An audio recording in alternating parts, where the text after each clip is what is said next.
Why does it feel like the performative male meme has much deeper undertones than what it presents? There seems to be an ongoing debate around what it means to be a man. Toxic masculinity has replaced masculinity, OnlyFans subscriptions and swiping right has replaced dating, and the manosphere has replaced the idea of the positive male role model, at least to some. But how did we get here? The Me Too movement is often viewed as a righteous rebalancing of power. It forced many men to reckon with the way that their actions impact the women around them. The cascading effects of this cultural shift manifested in several ways. One of those ways included the idea that being a womanizer or misogynist became much more highly scrutinized. In response to this shift, some men deployed irony and humor as a way to subvert the new standard. Content focused on wearing certain clothing and drinking matcha helped craft a modern narrative for men to attract certain women. This kind of content blew up, and a huge portion of the likes and follows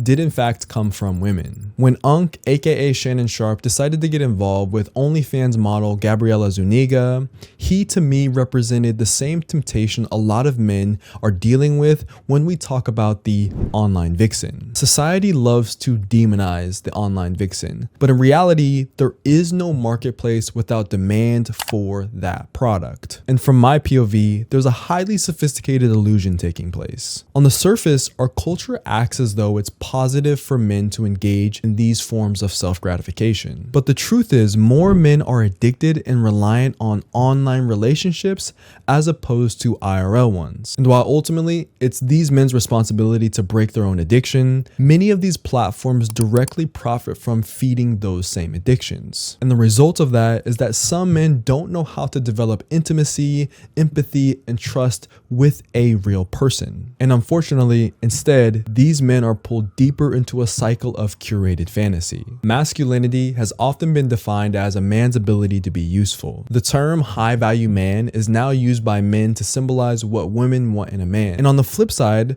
some women say that they'll only date a provider or that certain behaviors give them the ick. Many men today are actively recalibrating their personal idea of masculinity. The growth of men's fashion content is a great example of that. In the past, fashion was often viewed as feminine. Today, barely anyone bats an eye if a guy is a fashion MF. We've all been performative for another person within different instances within our lives. But the difference today is that there are more versions of personal identity available for both men and women. I'm curious, what do you think it means to be a man today?